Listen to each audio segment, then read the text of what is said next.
Ladies and gentlemen, welcome to the National Timely Action Hour podcast. This is the show where we talk about everything from comic books to movies and everything in between.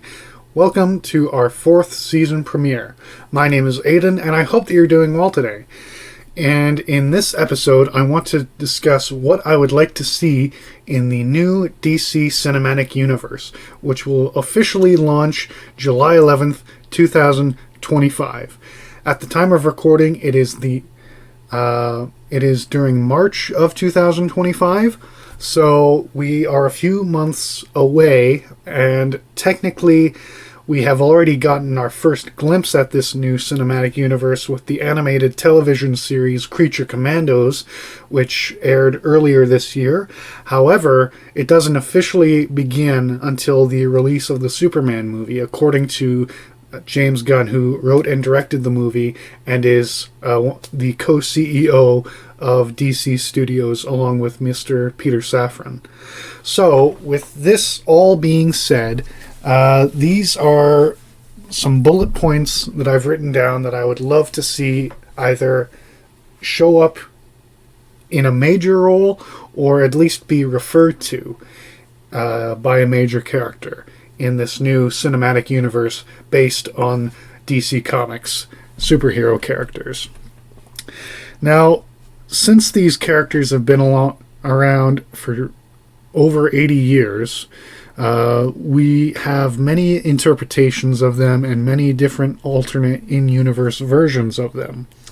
So, I think that Gunn and Safran and their writers and directors are going to be focusing on a more modern spin on classic interpretations of these characters, which is something that I'm excited about, because I'm all for modernizing characters. It's just that in recent years, any attempt to do so has fallen flat on its head.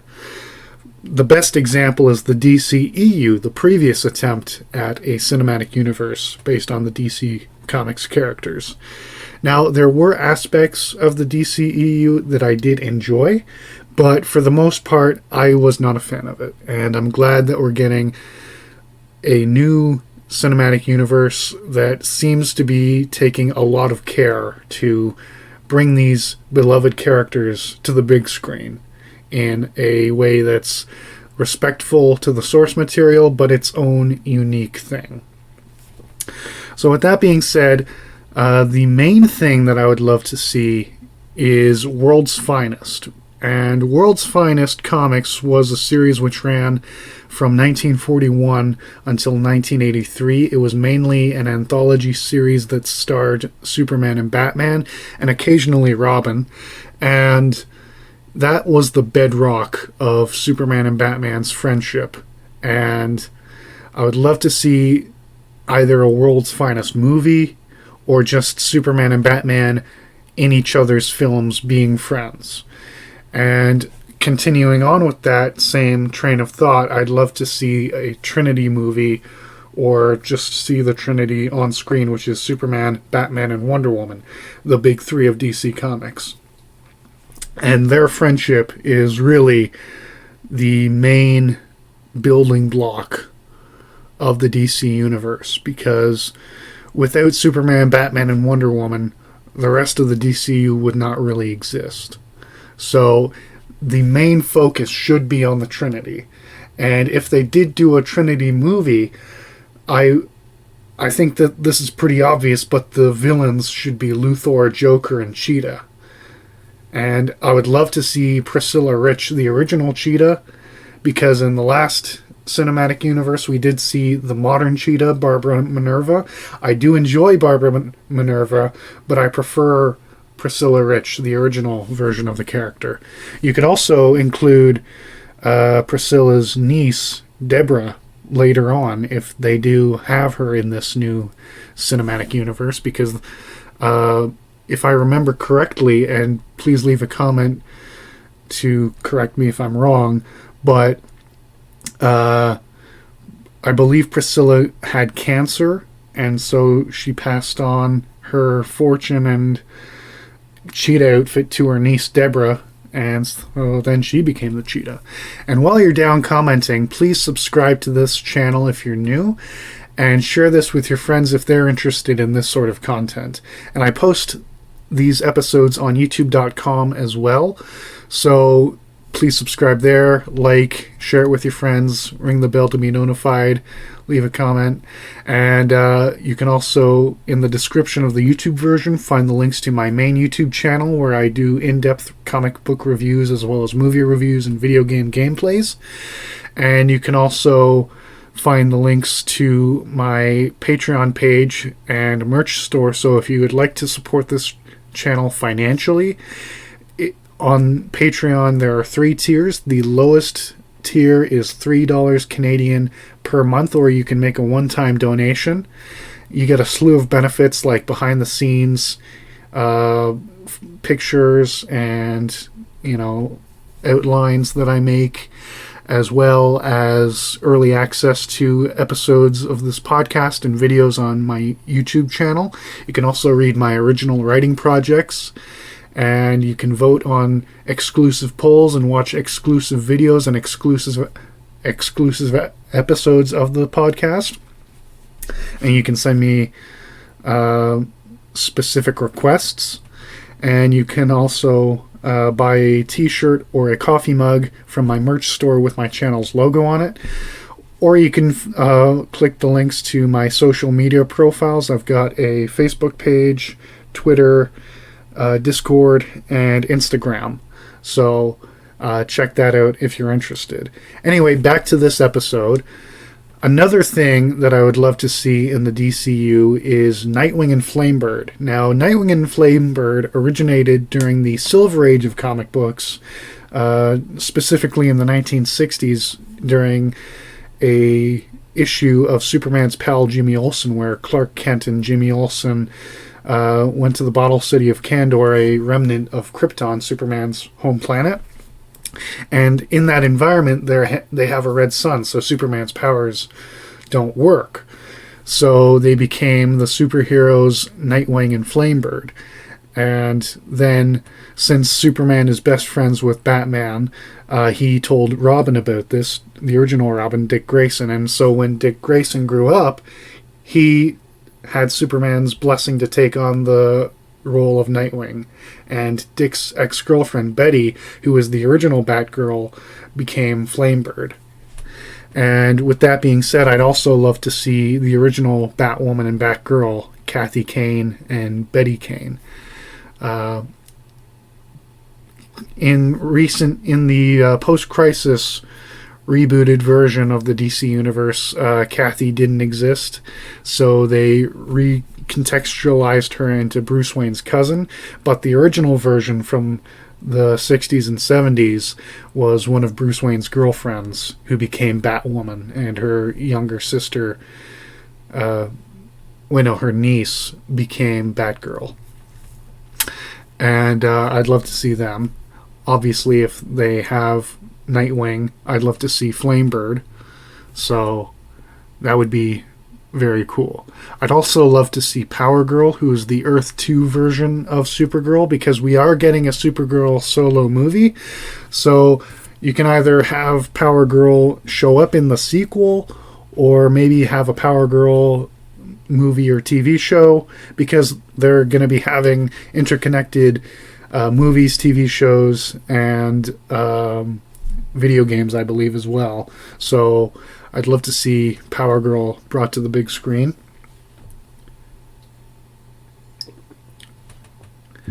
And obviously I'd love to see Wonder Woman and Wonder Girl's partnership and friendship. And I would prefer Donna Troy, the original Wonder Girl, at first, then maybe move on to Cassie Sandsmark, the second Wonder Girl. Or you can just show Donna in flashbacks working with a younger Diana and have Cassie be the main Wonder Girl, which is completely fine by me, just as long as you give Donna her due. That's a bit of an alliteration for you there. But also, building on that, I'd love to see in the DCEU Wonder Woman movies, they did a good job at portraying her relationship with Steve Trevor. I just like to expand it a little bit because in the previous movies, they had him being a soldier in the First World War who passed away and then comes back through shenanigans in the sequel because that's set in the 1980s. But I'd like to have it contemporary. So, you know, since it's going to be modern, a modern setting and modern storytelling, but with a classic feel, I'd like to have their classic romance in this modern sensibility and setting, obviously. But, you know, just take what the first two movies did and then build on that. That would be perfect. And speaking of Donna Troy and Dick Grayson, I'd love to see the original Teen Titans either in a flashback or in a full-fledged movie. Because the original version of the Teen Titans was Robin, Speedy, Green Arrow sidekick, Aqualad, obviously Aquaman sidekick, Kid Flash, and Wonder Girl. So I'd love to see them in some capacity. And then obviously get the popular team from the 80s with Starfire, Raven, and Beast Boy and Cyborg. But you got to give the original team their love. And since we're getting a Lanterns TV show, which will lead into a Green Lantern movie, I'd love to see them do the color war. So in Green Lantern lore, there's the color spectrum. So there's the Green Lanterns, the Yellow Lanterns, the pink, purple, blue, red, and orange lanterns, and white and black as well. So I'd love to see them have the color war adapted into either the second or third movie, because the first movie has to set up, obviously, the TV show is going to set up the Green Lanterns and their world, but then the first movie has to build on that. And so either in the second or third film, they can either sow the seeds or execute the color war, and I would love to see that. And obviously, I want to see Sinestro being the main villain of the first movie, or maybe you can do Kanjaro or one of the classic villains, but you gotta have Sinestro and Star Sapphire in there because they are the main villains of Green Lantern. And since I had mentioned Jimmy Olsen, I'd also like to see Jimmy Signal Watch. Now, in the trailer for the Superman movie, we did get to see Jimmy Olsen, and it looked like he was wearing a wristwatch. I just don't know if it's just a regular watch or the one that Superman gave him, where he presses the button that emits a signal that Superman's super hearing can hear, and Supergirl as well. So I don't know if they're going to do that, but I'd like to see it. And since we're getting Superman's dog, Crypto, I'd like to see other super pets like Ace the Bat Hound, Wonder Woman's Kangaroo Kanga, Supergirl's cat Streaky the Super Cat. I just want to see all of the pets, please. Like they did an animated movie a couple of years ago. I haven't seen it, but, you know, I'd like to see more love for the super pets. Then I would like to see Barry Allen and Wally West's relationship built up, because, like I said, show Kid Flash in a flashback, but obviously have him with the Teen Titans in one, and then maybe in another have him with Barry, because if you're just gonna have Wally be over there and not show him, then that's going to be a disservice to the character. Because after Barry's death in Crisis on Infinite Earths, he was my generation's Flash. So we grew up with him. We loved him. He was the main Flash in the Justice League animated series, which is how I was introduced to the character. And I had bought some of the comics around that time, but I didn't really... I'm not the biggest Flash fan. I like the Flash, but it's either Jay Garrick, the original, Barry Allen, or Wally West. You got to pick one of the three. Because then there are other Flashes, but I don't really care about them. And speaking of Flash, I'd like to see Gorilla Grodd and the rest of the Flash's rogues, because in the previous attempt at a cinematic universe, we did see Captain Boomerang, who is one of the Flash's classic villains, but he was useless, and he didn't really live up to his potential. And he had like 2 seconds of screen time with the Flash, which sucked. So I'd like to see a more fleshed out Captain Boomerang and Captain Cold and Gorilla Grodd and all the other villains. And I would also like to see the Legion of Superheroes, which is a team of teenage superheroes from the 31st century. And during the Silver Age, they went back in time and taught Superman how to use his powers when he was a teenager, during his Superboy era. So I would like to see either a flashback to that, or just have them come back to visit Superman, because in the future they worship him. So I'd like to see them in some capacity, either a full-fledged movie or a TV show, or just a cameo would be very nice. Because they've shown up on television. On the TV show Smallville, they were in an episode, and they appeared in a couple of episodes on the Supergirl TV show. So I'd like either their own show or a movie. That would be really, really cool. And speaking of which, obviously you got to have the Justice Society of America, which is the very first superhero team in comic books, which consisted of the original Golden Age versions of Superman, Batman, and Wonder Woman, along with Jay Garrick, the original Flash, Alan Scott, the original Green Lantern, the Atom, Al Pratt version, Dr. Fate, all of these other wonderful characters on the JSA. I would love a JSA movie.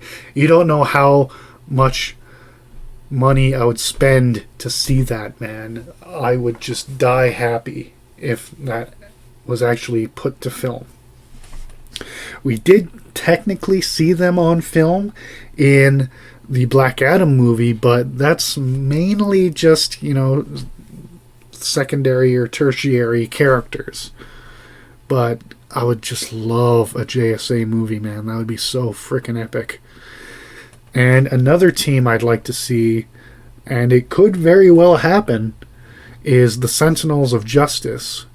Now, the Sentinels of Justice were the characters that were acquired from Charlton Comics by DC in 1983. And that's characters like Blue Beetle, The Question, Captain Atom, Peacemaker, Nightshade, and I believe another one? Judo Master, yeah. We have seen a Blue Beetle movie, and there is a Peacemaker TV show. So maybe they could show up on the Peacemaker TV show, which is going to be rebranded as part of this new DC universe. So maybe we can have them show up. Hopefully, please. I'd love to see it. And another team I'd like to see is the Challengers of the Unknown. Now, during the golden age of comics, Jack Kirby worked for both Marvel and DC before mainly working for Marvel throughout the 60s, then quitting and going full on to DC in the 70s, and then flip-flopping afterwards. But in the 50s, 1959, when he was doing work for DC, Jack Kirby created the Challengers of the Unknown, which is the precursor to a team he made a couple of years later at Marvel called the Fantastic Four, who are also getting a film released this July, which I'm excited for. But I'd like to see the Challengers of the Unknown, because they are really fun. And we're nearing the end here, so I'd like to see the Super Sons, which is Clark Kent and Lois Lane's son, John Kent, and Bruce Wayne and Talia al Ghul's son, Damian Wayne. They had a limited series a few years ago where they teamed up and they became fast friends. And I haven't read all of the series, just the first 2 issues, but they were fun. And I would like to see that on the big screen.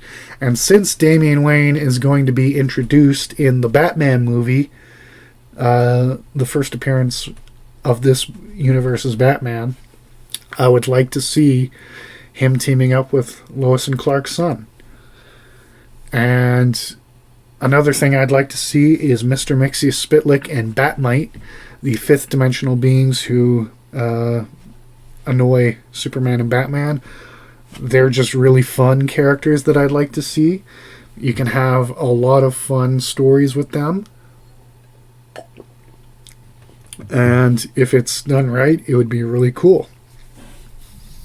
And my last point is I would like to see, since this is a 10-year plan that we've committed to with this new DCU, if after 10 years they decide to end it, or if they want to recast it, before they do recast, I'd love to see them adapt the story Whatever Happened to the Man of Tomorrow to end it.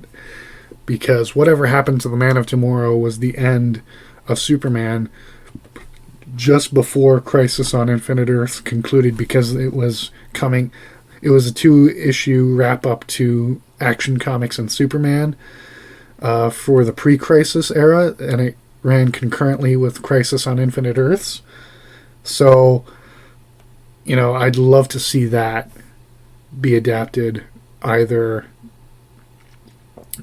certain elements or just straight up, do what Alan Moore and Kurt Swan did in that story, because that was an amazing story. It's one of my favorite Superman comics ever, period. And if they did adapt it, obviously they'd have to make some changes, but it would be freaking dope, man. And that is all I have for you today on this episode of the National Timely Action Hour podcast. Once again, my name is Aiden, and I sincerely hope that you have a wonderful day. Thank you so much for listening. Bye.